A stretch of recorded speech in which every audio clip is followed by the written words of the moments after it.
Bienvenue dans cette nouvelle vidéo. Aujourd'hui, nous allons voir comment concevoir cette charte et surtout, on va voir comment utiliser une nouvelle fonction, la fonction révolution qui va nous permettre de faire cela. Donc, avant de commencer, si cela vous intéresse, n'hésitez pas à vous abonner et à me laisser un gros pouce bleu. Ça fait toujours plaisir et ça permet d'encourager. Donc, la première chose qu'on va faire normalement, c'est de créer une nouvelle pièce. Mais avant de créer une nouvelle pièce, vous devez définir ici votre répertoire de travail. Si vous continuez à travailler, vous définissez votre répertoire de travail. Vous venez simplement ici, vous cliquez sur répertoire de travail. Et là, vous cherchez votre dossier ici. Par exemple, vous pouvez venir dans votre dossier, vous cherchez un dossier et vous faites un clic là-dessus et vous définissez par exemple ce dossier comme étant définir le répertoire de travail. Et dès que c'est fait, tout ce que vous allez faire et enregistrer va aller automatiquement dans ce dossier. Donc, à partir de là, maintenant, on peut créer une nouvelle pièce et on peut commencer. N'oubliez pas de donner le nom de votre pièce et de laisser ici dans type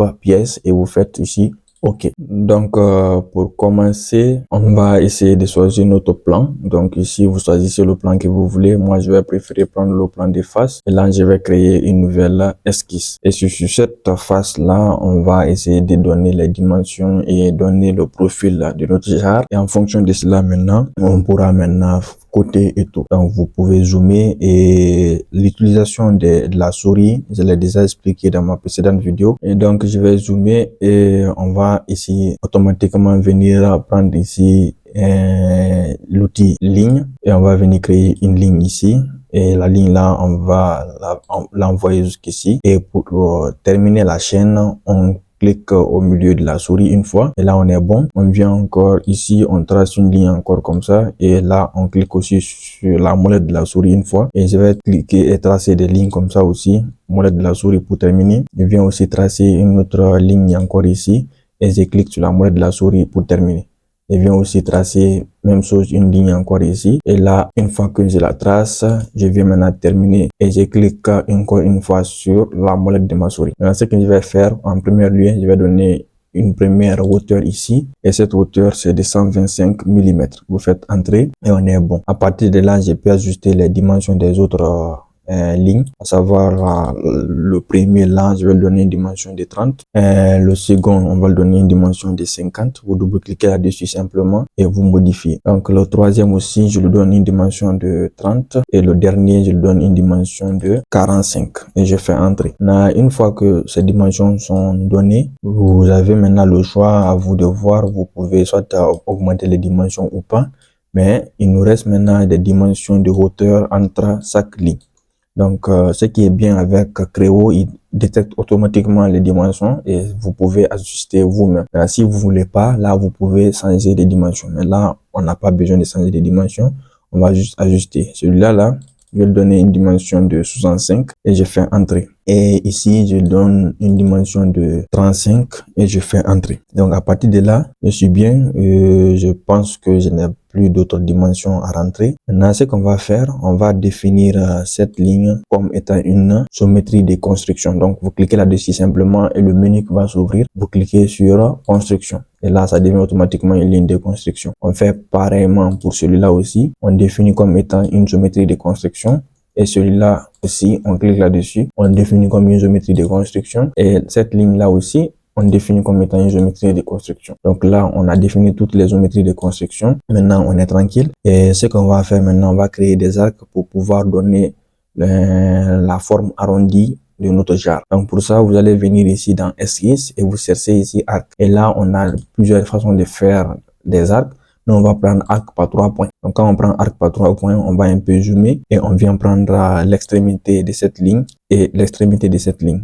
Et là, vous avez le choix. Donc là, moi, je préfère, dès que Creo détecte que le centre de l'arc est sur notre axe vertical, vous faites un clic et puis vous terminez. Je pense que c'est mieux. Et vous pouvez ajuster vous-même la dimension et voir ce qui vous plaît. Mais moi, je préfère ça. Je prends ici et je donne une certaine dimension. Donc, moi, je préfère quand l'arrondi est comme ça. Et entre ici et ici, je préfère que ça soit à peu près comme ça. Donc là, moi, ce que je préfère, mais n'oubliez pas, vous pouvez modifier et donner les dimensions que vous voulez. Maintenant, là, on voit que si on fait une révolution, c'est sûr que ici on aura une arête pointue. Donc pour éviter cela, je vais faire un arrondi. Donc je vais venir prendre ici circulaire, c'est-à-dire créer un congé. Donc je sélectionne cette arête et cette arête. Donc le congé est de 5 mm. Je fais un clic sur la molette de ma souris et là je peux modifier cette dimension. Je donne pile 5 mm et je fais alors OK. Donc j'ai terminé cette fois-ci. Vous cliquez par exemple ici sur redimensionner et là l'esquisse revient automatiquement à sa position initiale. Et une fois que toutes ces dimensions sont données, on a déjà notre axe ici et tout. On peut directement terminer. Donc, on vient terminer ici et on vient chercher la fonction révolution. Donc, dans forme, on vient prendre ici révolution, on clique là-dessus et ici, Creo a automatiquement détecté que on n'a pas un contour fermé. Vu qu'on n'a pas un contour fermé, dans ce cas, il va nous permettre de faire une révolution, mais des surfaces. Donc, il n'y a pas de problème. On va sélectionner ici notre esquisse est déjà sélectionné, on demande de sélectionner un axe. Le problème est que dans notre esquisse, on a oublié de faire ici un axe. Donc, Creo n'arrive pas à trouver l'axe autour duquel notre esquisse va tourner. Donc, ce qui veut dire qu'on n'est pas terminé l'opération. On devait bien sûr définir un axe. Donc, on vient dans notre esquisse, on fait un premier clic là-dessus et là, vous avez ici éditer ou modifier la définition. On clique là-dessus et là, qu'est-ce qu'on fait? On va définir ici un trait d'axe. On clique ici sur trait d'axe, on vient au centre ici et on définit notre trait d'axe. Et une fois qu'on définit notre trait d'axe, on vient maintenant, on termine notre esquisse et à partir de ces traits d'axe maintenant, on pourra faire la révolution. Donc, vous venez prendre révolution et automatiquement Creo a automatiquement détecté de quel axe on avait besoin et il a fait la révolution. Et là, vous avez un aperçu de votre jarre. Vous pouvez voir et par exemple si vous voulez pas une jarre complète, bah vous pouvez faire un petit truc comme ça là. Mais bon, nous on veut une jarre complète, donc on va mettre bien sûr nos 360 degrés. Et là j'ai fait entrer et dès que c'est bon pour vous, vous avez fini, vous pouvez alors terminer votre révolution. Mais si vous revenez par exemple, vous cliquez sur solide, en ce moment il va transformer ça en solide, mais vous serez obligé d'ajouter une épaisseur. Donc, vous rentrez une épaisseur et par exemple, vous donnez une épaisseur de 2 mm, vous faites entrer. Donc, automatiquement, Creo va transformer ça en solide et il va lui donner une épaisseur. Donc, vous pouvez par exemple faire simplement surface et quand vous finissez, vous partez, vous épaississez. Mais pour ne pas faire deux travaux en même temps, donc là, dès que le solide en surface est obtenu, on revient en solide et on donne une épaisseur. Et là, vous donnez l'épaisseur que vous voulez. Moi, j'ai mis par exemple 2. Si vous mettez 3 ou 4, ça va augmenter comme ça. Donc, on vient maintenant, on dit terminer. Et là, automatiquement, on a notre jarre. Donc là, vous pouvez par exemple venir ici dans style visuel et vous prenez par exemple ombrage avec réflexion ou ce que vous plaît. Si je mets avec les arêtes, vous voyez, on va cacher nos axes. Donc là, si je cache les axes, voilà notre jarre.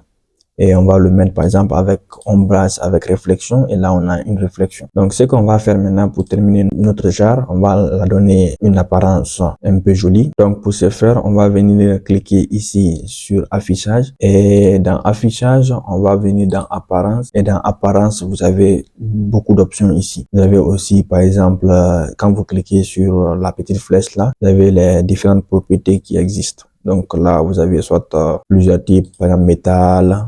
Quand vous cliquez sur la flèche de métal, vous avez les métaux pareils. Vous avez par exemple glace. Donc vous pouvez faire votre choix comme ça. Si vous faites par exemple un choix comme ça, donc dans les métaux, vous avez ça. Maintenant, vous pouvez aussi soit cliquer sur une apparence et la modifier. Par exemple, si je prends du verre et je vais donner du verre à tout mon composant, vous venez cliquer ici sur tout et ici vous prenez corps.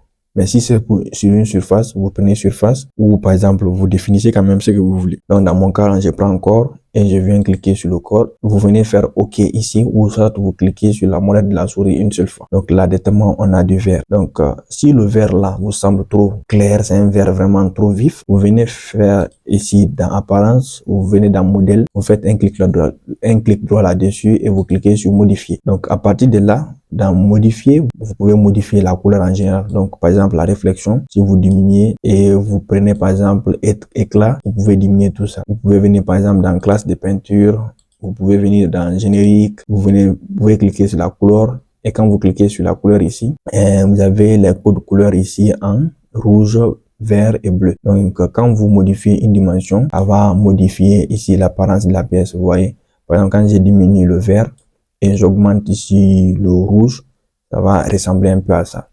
Et quand j'augmente par exemple le bleu, vous allez avoir quelque chose comme ça. Vous pouvez ajuster jusqu'à ce que vous trouvez quelque chose qui vous plaît beaucoup. Ou au cas contraire, vous jouez un peu comme ça pour trouver quelque chose comme ça. Donc, et quand vous êtes satisfait de ce que vous avez obtenu, vous faites simplement un OK et vous revenez ici dans réflexion. Par exemple, vous pouvez augmenter la réflexion et augmenter l'éclat parce que ça brille trop. Donc, si je diminue, vous voyez ce que ça fait. Donc là, vous avez tout le choix. Donc, vous pouvez modifier comme vous voulez et quand vous finissez, vous faites ici fermer. Donc là, on aura terminé et on aura automatiquement notre jar. Donc, j'espère que la vidéo vous a plu et elle vous a été utile. Si c'est le cas, n'hésitez pas à vous abonner et à me laisser un gros pouce bleu, ça fait toujours plaisir. Donc, on va se dire à bientôt pour de nouvelles conceptions sur le logiciel Creo Parametrics.